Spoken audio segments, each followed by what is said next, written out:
Good afternoon, everybody.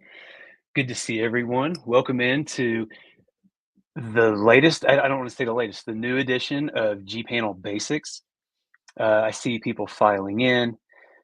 Today, we are live, not just on StreamYard, our primary webinar platform, but some of you are joining us from YouTube and some of you are joining us from LinkedIn. So, new platforms, new ways for you to interact. Still seeing people come in, so I'm going to keep delaying. Mark, I'm going to do a gotcha on here while we're just killing a minute or two. Yeah. Do you get into Halloween? Do you like put on a costume for the trick or treaters or Oh, like yeah. for a Well, I party? mean, yeah, I just give out candy these days, but yes, usually dressed up or something.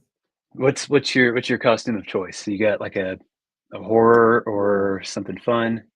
Yeah, I have a couple of go-tos that I've been recycling. Usually sci-fi. Got this Han Solo get up. Okay, okay, that sounds cool.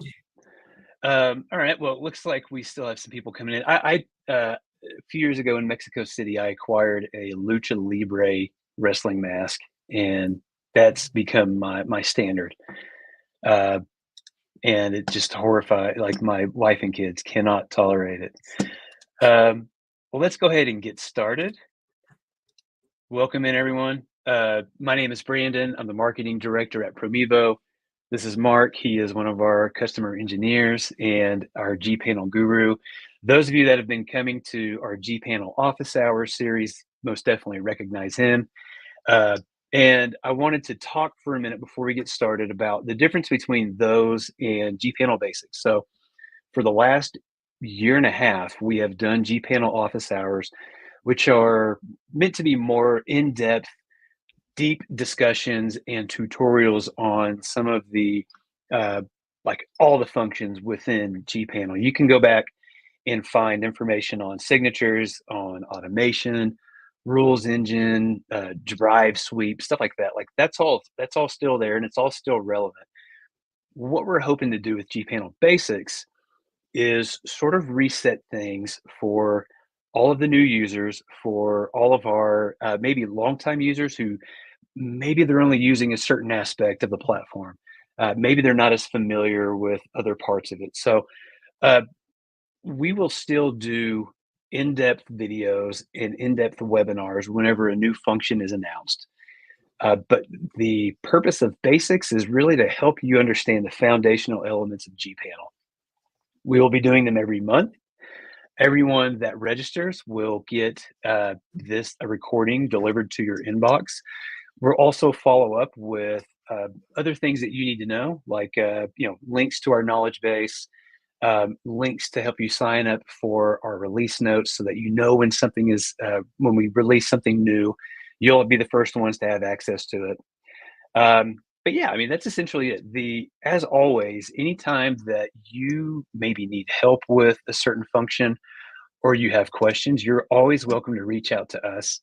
And the best way to do that, obviously, is going to promevo.com and you can fill out the contact form there. We do have a dedicated support form. So if you have an issue in gPanel or you just need help, that's a good place to go with it. And as it relates to these specific webinars and these videos, you can always send out, if you want to like see us dive deep on something in particular, reach out to us at updates@promevo.com. Those emails come directly to me, and Mark and I will take a look and happy to respond and put together some content to help educate you on gPanel. So, uh, just to recap, these are like making sure that your foundational, most essential elements are understood, and then we'll continue to do the deep dives. But with that, we're trying to be more efficient. We're trying to be like faster, quicker. So over on the right sidebar, depending on what platform you're in, we can see the comments regardless of what platform you're on. So if you're directly in StreamYard with us, we'll see your comments there. Uh, and YouTube and LinkedIn, you can direct all of your questions within the comments. One thing I will say is we're going to try to hold responding to those until the end. So we're going to take about 20 minutes to go through the most essential functions demo that Mark's going to walk you through. And then we want to take your questions at the end. But it's a pretty tight schedule. I've already talked too much. So yeah, continue to interact. I'll be in the comments chatting with you. In the meantime, Mark, if you want to take it away, and let's explore gPanel together. All right, thanks, Brandon. Okay, so as Brandon was saying, this is going to be more of a fundamentals type video or session where we can talk about things that we don't often go over. We're going to be going over some configurations, some settings that you might need to know, and also talk about some possible issues that you might see and experience, and how to avoid those so that it's never an issue. How to diagnose, troubleshoot, etc. So let us begin with, get a little closer in there.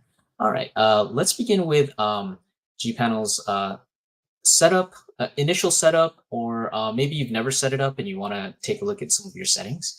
Let's head down over to the administration section. That's where most of it's going to be located.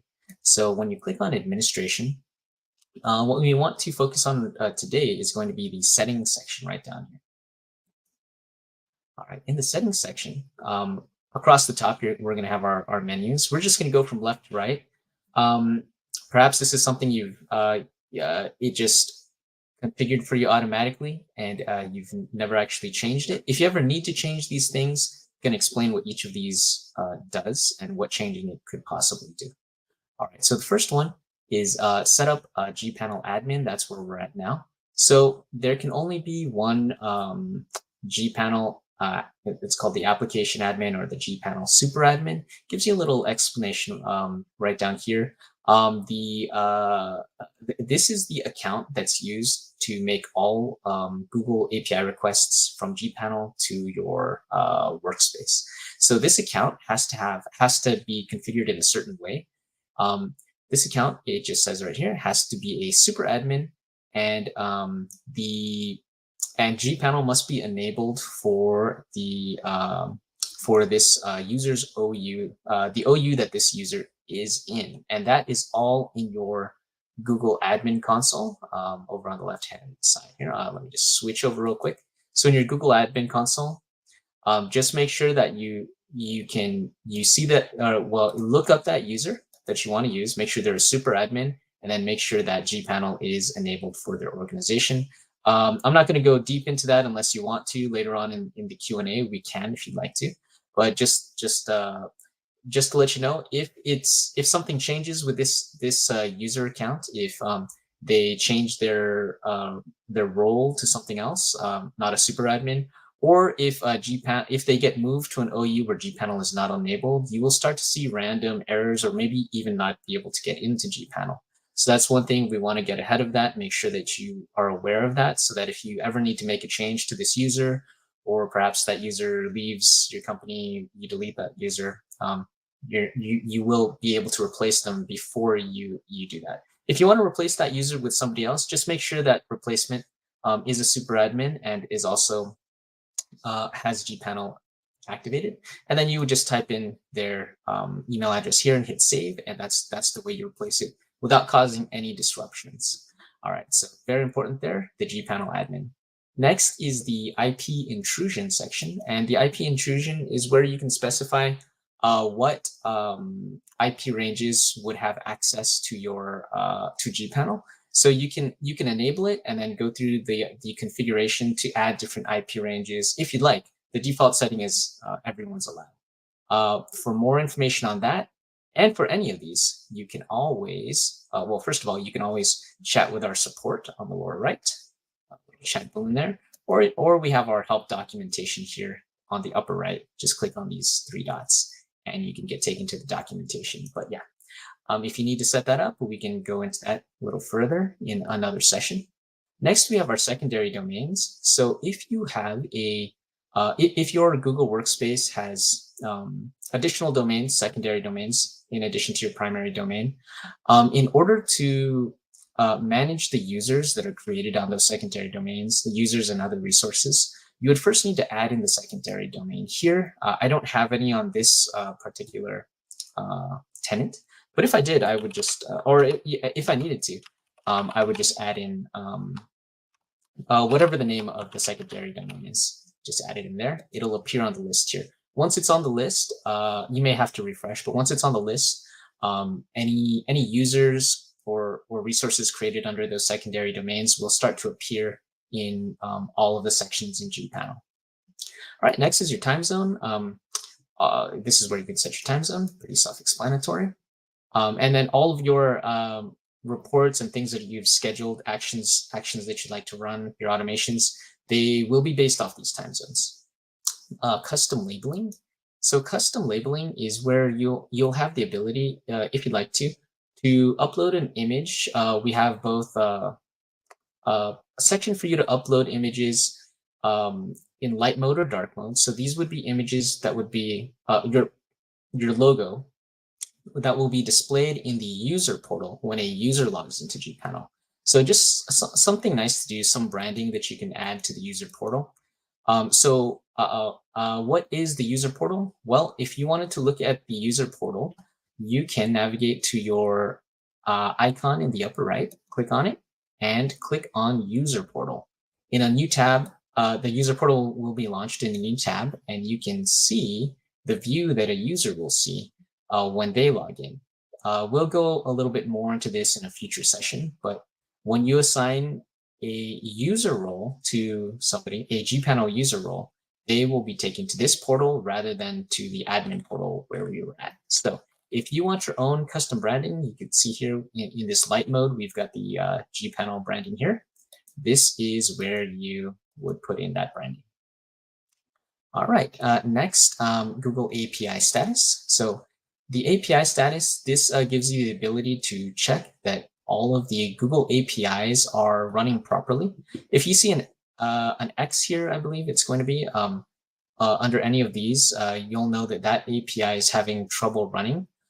We would actually recommend that you contact us, and we'll work with you to try and get that up and going. But if you are seeing some issues with running actions, running reports, anything like that, it could be that an API is having a little bit of trouble.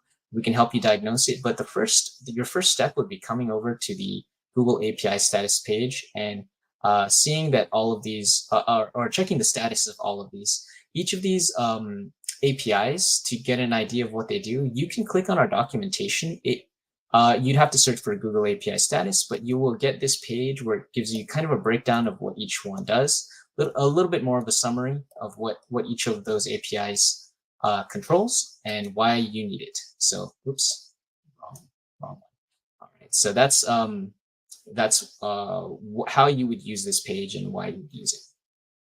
All right, next is a session timeout. So this gives you the ability to set the amount of time that a user is on gPanel before, set the amount of time that the gPanel session can be idle before it logs a user out. So you can adjust the time here. And then your welcome template. So the welcome templates are templates that you can build. And these will be templates that you use when you create a brand new user account. I have one that's pre-built here. You can build as many as you'd like. Here's how you do it. Hit add template, give the template a name and a description. We highly recommend, but that's optional. You can make this the default template or not. Go ahead and finish up creating the template here. You'll see the preview of how it looks on this side. And then this is for the email subject. You go on to email body and then review. Once it's finished, it'll look something like this. Actually, let me see. Yeah, it should look something like this. You can see we've put in a few schemas so that as we're creating the user, it's going to automatically populate the domain, the user's first and last name, etc. And we've put some context or content in the body. Once you have built this out, it will be available to you when you create a new user.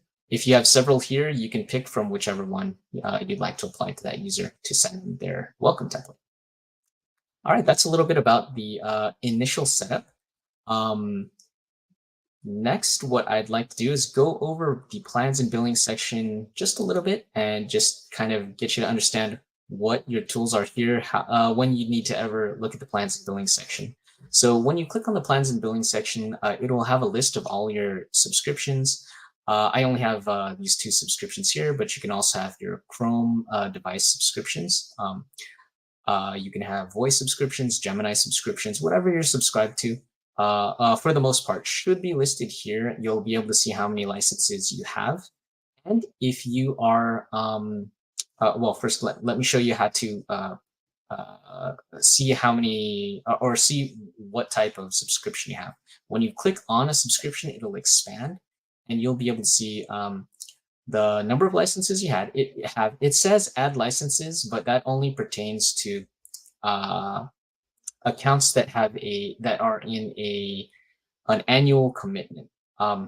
My account here is on a flexible commitment, meaning when I create a user account, the license is automatically created. When I delete a user account, the license is automatically deleted.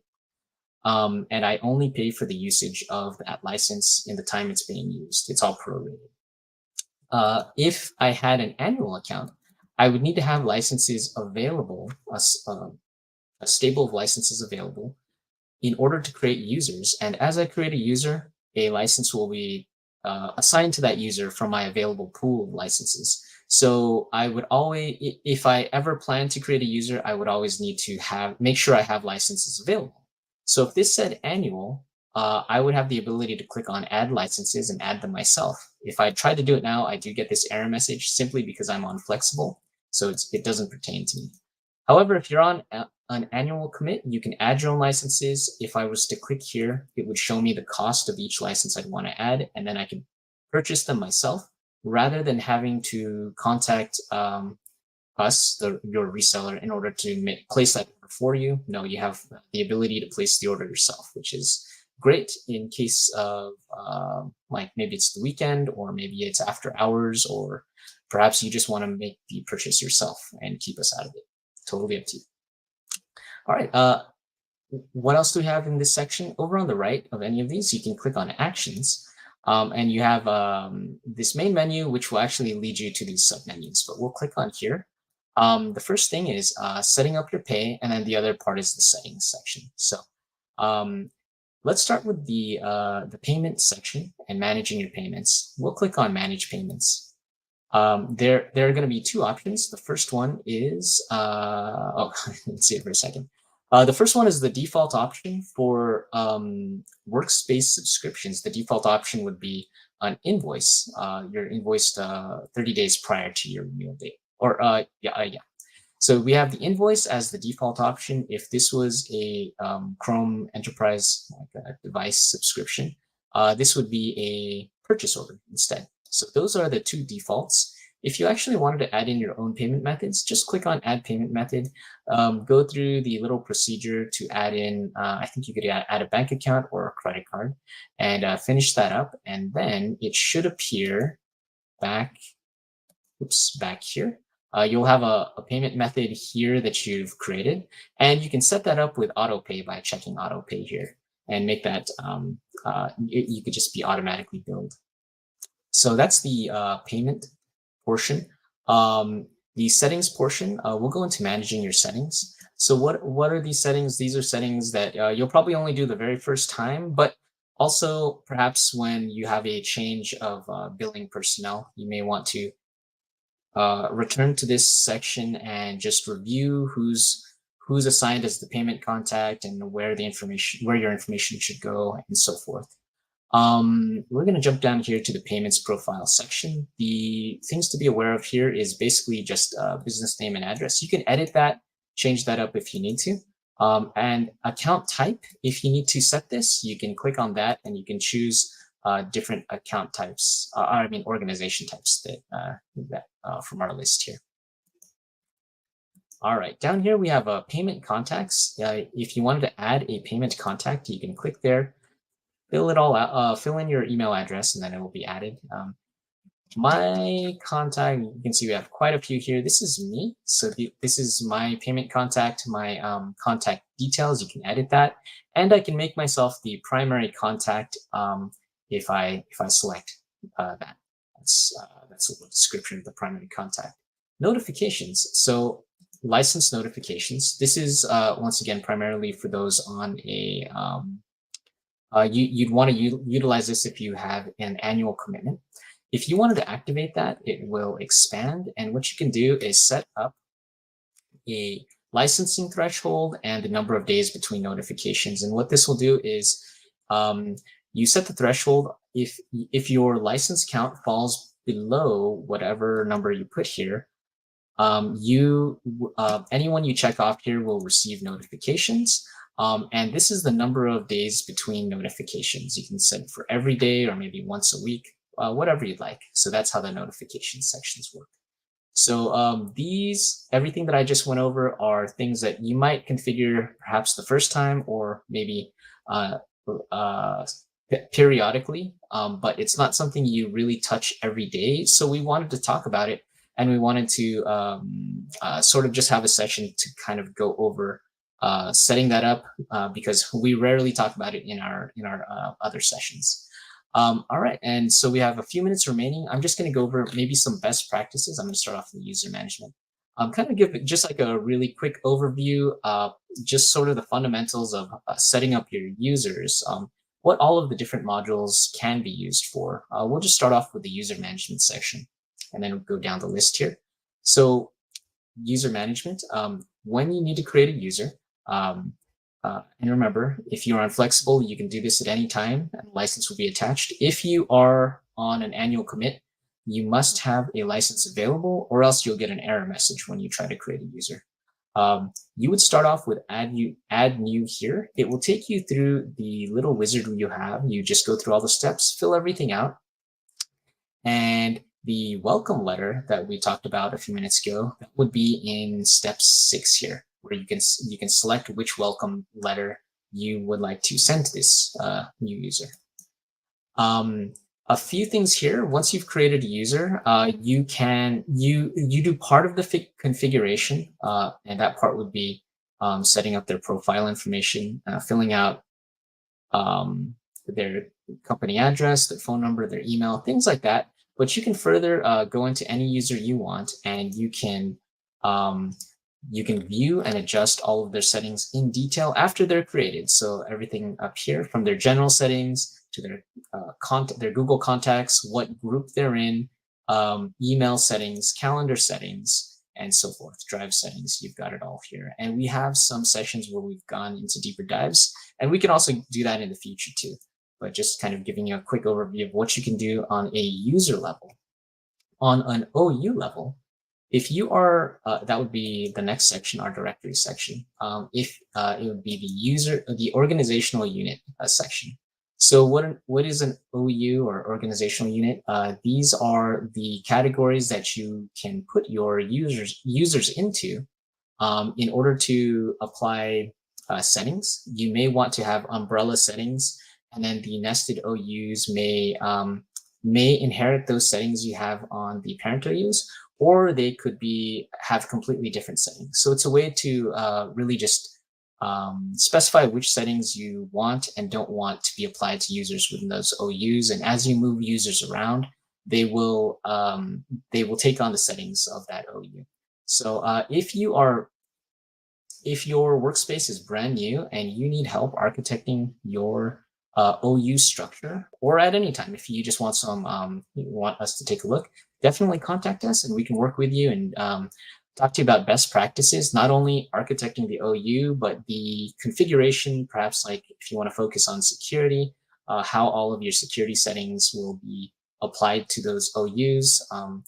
We can definitely get with you and work with you to provide some of our recommendations.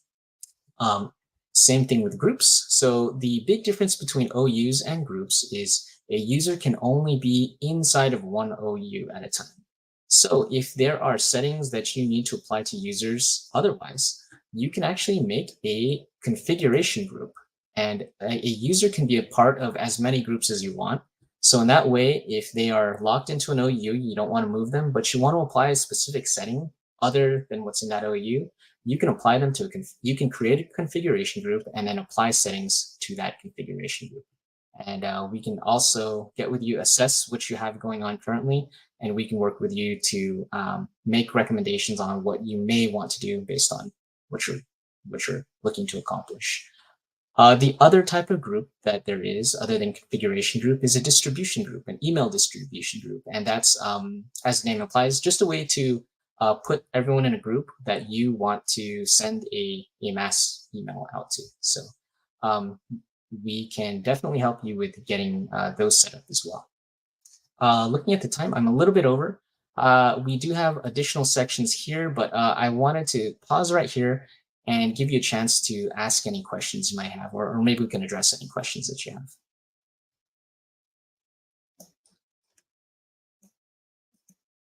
And I'm sitting there talking on mute. Sorry about that. Thank you, Mark. Yeah, it's intimidating to try to get all the way through gPanel or even just like the basics in such a short amount of time.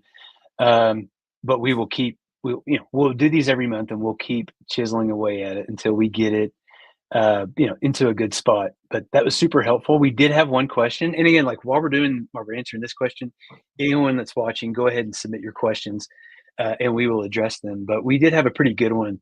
I'm just going to read it. What would make the number of licensed Google Workspace users different than the number of licensed gPanel users? The question says, we just started using gPanel and our user count in gPanel is one less than our licensed user count in Google Workspace. So can you maybe explain the difference in why those numbers might be different? Yeah, thank you, Bill, for that question. Actually, they should be exactly the same. It should be a 1-to-1 ratio. The number of users you have in your Google Workspace should match the number of users in your gPanel, or the number of licenses. What could be going on? I've seen certain scenarios where let's see. Did you say that you had one less user count in Google Workspace? Oh, They one less have. in Google Workspace. Um, okay, yeah, I would definitely direct you to our client success team and talk to them about that. Although there are some situations where in your Google Workspace tenant, you may have a user that's perhaps archived or has been in a status that doesn't qualify for they can't be managed in gPanel. But we can definitely take a closer look at your situation. But in general, it's a 1-to-1 ratio. I was going to say, Bill clarified that it's one less in gPanel One than he less in has in gPanel. Workspace. But either way, I mean, it sounds like Bill, we'll have someone reach Yeah. out to you. Yeah. We can definitely take a look at your user list in your workspace, try to identify which user doesn't have it, and then see why that is. But we can definitely work with you there. Thank you, Bill. That's a good call out. Okay, well, I mean, we have a couple minutes left, but we don't have any more questions coming in right now. So, um, thank you, Mark. Thank you to everyone here that's attending. It's good to see everyone. We love getting this community together. One thing that I want to emphasize is I'm going to hit the end webinar button here in a minute. And shortly after that, everyone that registered is going to get an email with a link to this recording. And then at some point tomorrow morning, I believe, you'll get another email from Permevo that outlines all of these resources. So for those of you that are new to gPanel, Mark and I, for the last year and a half, have been doing a monthly webinar where we go very deep.